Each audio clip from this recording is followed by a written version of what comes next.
Here we are with Dr. Anna Hickey, and she's going to talk to us about how to deal with anger problems. Learning how to manage your anger is a really important skill, and some people are just naturally good at it, but other people have to practice it a little bit more. It's something that you have to learn. And it's really important because, eventually you're going to have to hold down a job, and if you're yelling at your boss because you're angry all the time, you're not going to be able to keep that job, right? It's also really important for maintaining your relationships with your family and friends. Keeps you out of trouble in school, trouble with the law even. And also something that people don't always know is that people who are really angry are actually at higher risk for having heart problems. So learning how to manage your anger can actually help your cardiovascular health too. When it comes to managing your anger, the first thing you have to do is recognize that you're even angry. And there's some physical signs in your body that you can look for that'll kind of give you clues that you're getting angry. One of them is that usually your heart rate and your breathing will increase. So if you notice yourself starting to breathe faster, your heart's beating faster, that's a pretty good sign that you're starting to get angry. Some other signs might be your muscles tightening up, you might clench your teeth, you might notice yourself kind of balling your hands up in fists. You might even notice that your face is getting kind of hot or red. Once you notice those same signs, you really have to stop and just kind of think through the situation.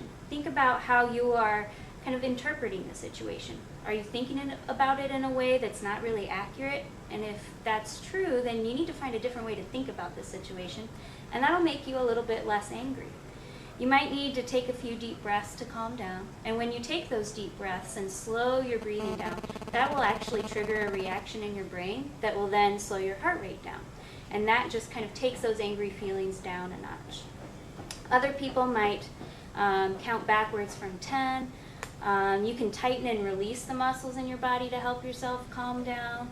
You can use some self-talk, just telling yourself, calm down, relax, it's not a big deal. Or you might need to distract yourself with something else, like reading a book, playing some video games, listening to music. Some people like to exercise. That's a really great way to manage those angry feelings. But in the moment, you do have to decide how you're going to act, right? When it's time to make that decision, it's important to think about the consequences of the different actions you could take. You might use these if-then statements, we call it. If I punch my friend in the face, then he's probably not going to be my friend much longer. Or if I calm down and then try to talk to my friend about why I'm angry, then we'll probably be able to work it out. So those are if-then statements. You also need to think about what's most important to you and do a little self-evaluation. Think about how you're going to get what you want out of this situation. Sometimes when you're really angry, you might just need to take a break. Get out of the situation for a little bit so you can calm down and then come back and make your decision about how to act. And then once you've actually acted out your decision, you need to think about how the consequences played out. Are you happy with the way things turned out? You really got to evaluate how you handled it and decide if you want to do something differently next time. So those are the big steps to managing your anger, but there are also some things you can do to keep yourself from getting so angry in the first place. It kind of minimizes your risk of getting angry. And one of them that I know I had trouble with in high school was getting enough sleep. If you're tired and worn out, you get angry a lot more easily.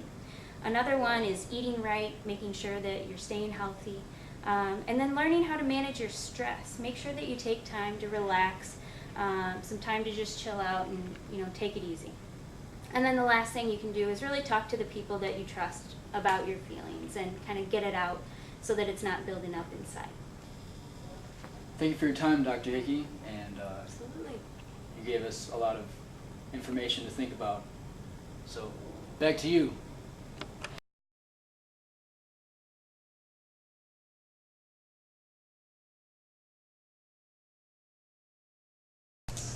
All right, I'm here with Jacob Bowman, and he's going to tell us about how he deals with his anger. So, I deal with my anger by, I go to football practice, I get to hit kids there, and it's pretty fun. Other times when I'm not at football practice, I like to just let it slide, not think about it, try to brush it off. And other times, I'll focus on maybe like practicing a sport, like playing basketball outside, or being like Black Ops always helps too. Thank you for your time. That's it. Here we are with Andrew Beckman, and he's going to tell us how he deals with his anger. I deal with my anger. I play football, do sports, physical activity, Usually vents the anger out. Thank you for your time. Here I am with Ryan Shoemaker, and he's going to tell us how he deals with his anger. I know where to just count to 10, or go play some video games, listen to music, or just take it out on football practice. All right, well, thank you for your time. Yep.